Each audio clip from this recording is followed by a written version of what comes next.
Time now, ladies and gentlemen, for the one and only Rosenthal Report.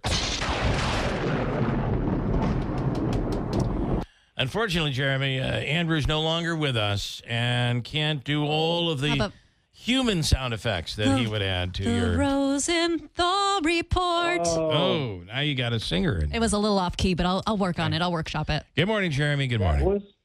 That was wonderful. I get to follow people who help animals. Yes. Right. I mean, did they know that somebody as saintly as a lawyer was coming on next? Would they have agreed to do that? Well, and the question is, are you a lawyer who's a deer hunter? Big up here in upstate New York. So, kind of wonder. Well, I've seen the movie The Deer Hunter. That's not what you're talking about. No. I'm not. I have inside soft lawyer hands. The hardest thing these things have ever touched are a keyboard. And you're a defense attorney, so you're fighting for the people.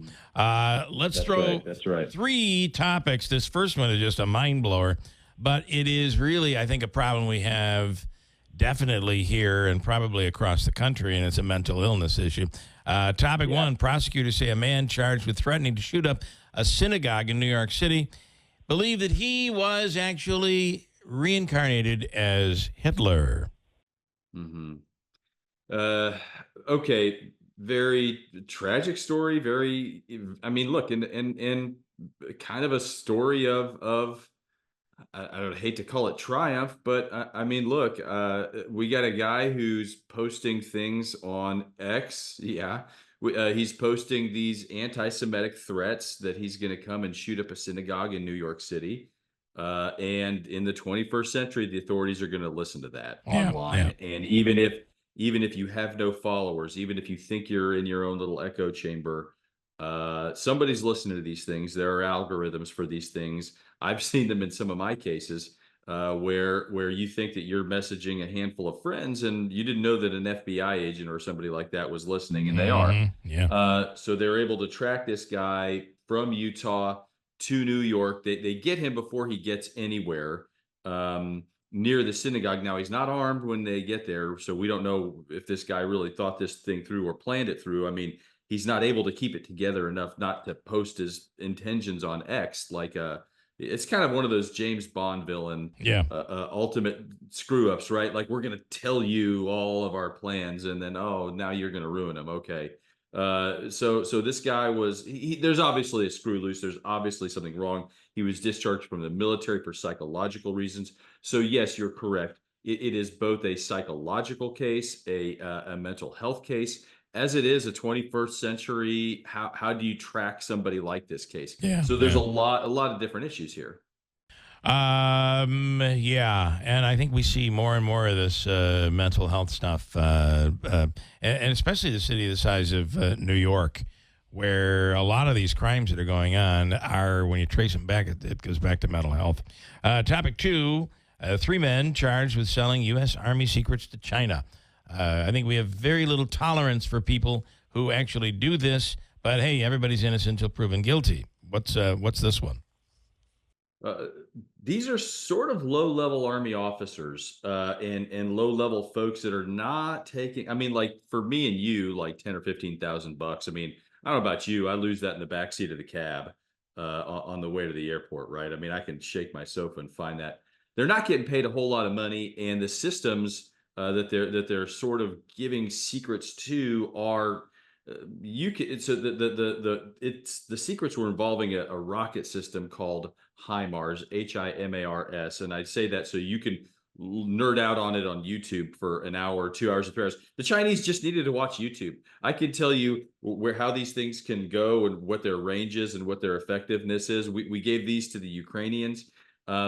But at some level, we do have some secrets in there, and for $10,000 or $15,000, the Chinese can coerce our soldiers to give it to them. That's kind of the scary part to me, is that they're targeting these low-level Army folks. Maybe they're vulnerable, but yeah, you really put yourself in a position to be the guy that Shaq is dunking on in the Sports Illustrated cover. I mean, you're just going to get slam dunked here by the Justice Department. This is easy pickings for them. And does it matter if what you're trying to sell to the Chinese isn't maybe top secret, or the more top secret, the bigger the penalty? Does any of that matter? Of course, yeah, absolutely, it would. And these guys only had such clearance, right? That there's only so much clearance. Now. So I mean, and again, what they had more clearance than you and I. So what they had was not publicly available and was certainly not intended for the Chinese to be able to see. That's the linchpin. But yeah, if you are working at the Pentagon, yeah, you better believe that you're going to be in a lot worse trouble than these guys are. All right, topic 3. This is a doozy. The Foundation for Individual Rights and Expression filed a federal lawsuit on behalf of Draggieland organizers to block the recent decision by the Board of Regents in Texas, I believe, banning drag performances. What do we know? Yes.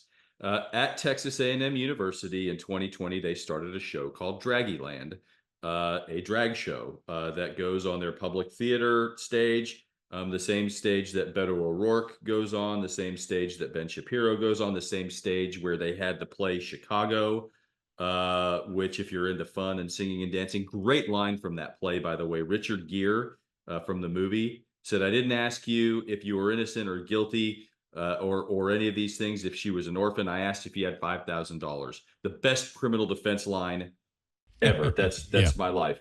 But the university basically said, probably because they're afraid of losing some type of federal funding from the administration, they said, we're banning this drag show going forward. And the issue is this legally obscenity or is it not? Have you seen the People versus Larry Flint? It's maybe 15 or 20 years old. Yeah. A lot of gratuitous nudity. I just warn you, if anybody listening, if that type of things offends you, don't watch that movie. But it's got Ed Norton in it. I think Woody Harrelson. Yeah, it's a great free speech movie. It's really yeah. Yeah, and the issue is there are certain types of speech that are protected, and there are certain that is not. A true threat is not protected speech. A yelling fire in a theater is not protected speech. And obscenity, like child pornography, is not protected.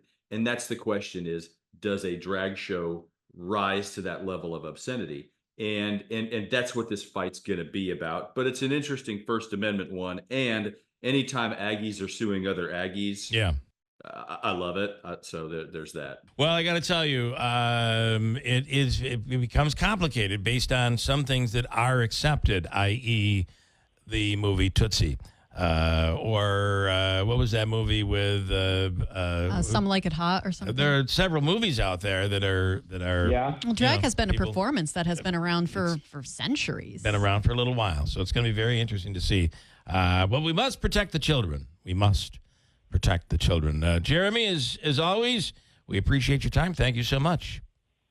Have a great one. You do the same. Jeremy Rosenthal with the Rosenthal Report. The Sorry, Rosenthal. not as impressive. Not as impressive.